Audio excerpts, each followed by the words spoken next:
the concept of Herbert's much better than Tua because of what we just saw from their rookie years. How do you handle that process of evaluation? I think you have to give Tua time. Obviously Herbert outplayed him, but Tua practiced well enough and showed enough to the coaching staff to get an opportunity to play. And we all kind of such short-term memory. I mean, this guy, I was standing 10 yards from him when he suffered that hip injury, and he had to bounce back from that. And we didn't.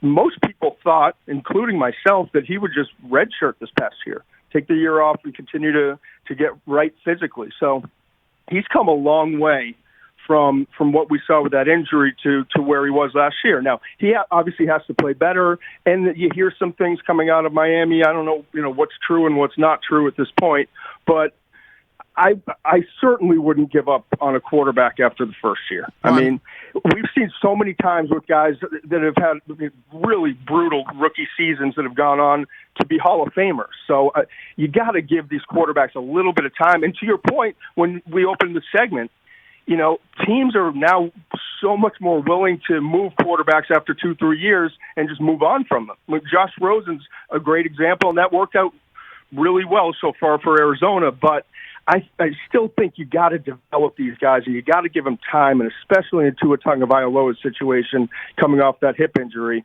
You got to give them a minute.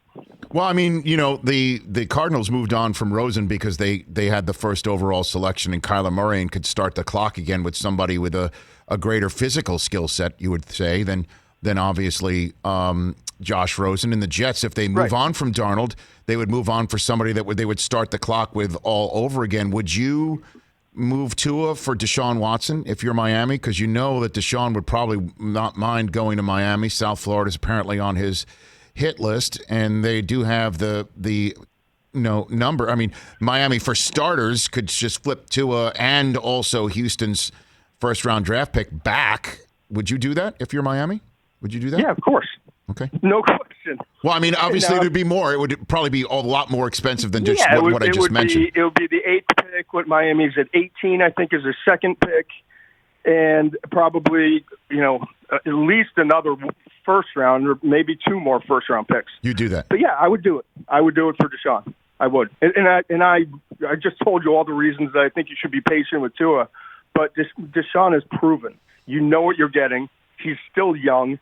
He wants to go somewhere where the situation is better and there's more consistency. And Miami, believe it or not, and I know they're picking at 8, and I know, they've had so many problems for so many years, but this is the best organization that Miami's had in terms of the coaching staff and their front office since I've been doing this, actually. So, about 20 years. Hey, you watched all the way to the end. Thanks for that. Watch more right here.